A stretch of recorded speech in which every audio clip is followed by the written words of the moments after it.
Hello, good morning and welcome to Business. The Chamber of Petroleum Consumers Ghana, COPEG, expects the incoming government to implement a comprehensive transport policy to regulate transport fares in the country.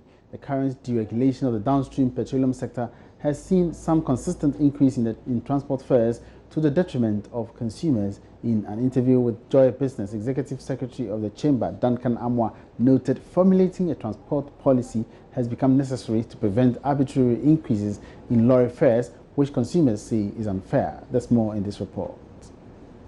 With the introduction of the deregulation policy by government last year, oil marketing companies now have the liberty to fix prices of their commodities without the state's intervention. According to some people, this situation is beneficial to the consumer as it allows transport owners to select from a list of OMCs with preferable prices to purchase their commodity. According to the Chamber of Petroleum Consumers Ghana, consumers are being cheated by transport owners due to lack of a clear policy direction on how transportation fares must be handled in the country. He therefore called for a policy framework that will guide both transport owners and road commuters on what to pay for a particular distance. We think that the time has come when the government, the incoming government, takes a bold decision to put together a comprehensive transport fare policy.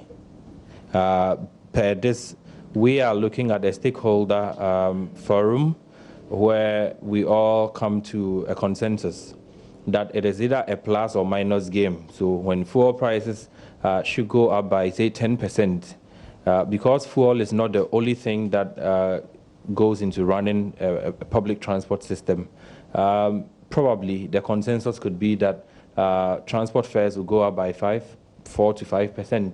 When the reverse is also the case, when it goes down by some 10%, we should all be clear in our minds that we are likely or going to see some reversal or some drop in transport fares by some same 4 to 5% because of the other factors that go into running a public transport system. Duncan Amwa further explained how the policy can work in a deregulated market like Ghana. A deregulated market, what you normally factor is the averages.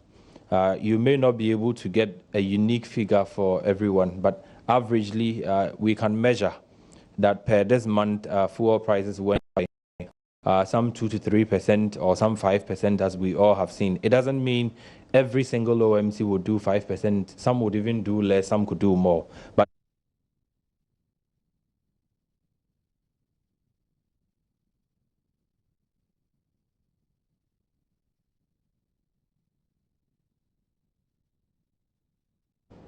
now, some experts in the private sector have been paying tribute to the President-elect Nana Addo Dankwa Akufo-Addo's choice of Ken Ofori-Atta to be nominated as Finance Minister. Financial consultant Charles Mensah, who once worked with the astute investment banker, has been speaking with Joy Business. Ken is a very calm person, and if we go by the adage that money doesn't like noise, then he's probably the right person because he's a calm person and he would deliver.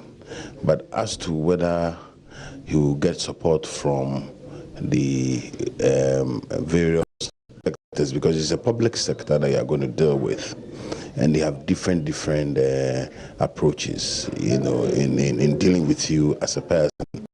So maybe if Ken gets it, then he can support himself with people who have worked in the public sector. It would inure to our benefit because it will be easier, because the public sector outlook, it's totally different from the private sector.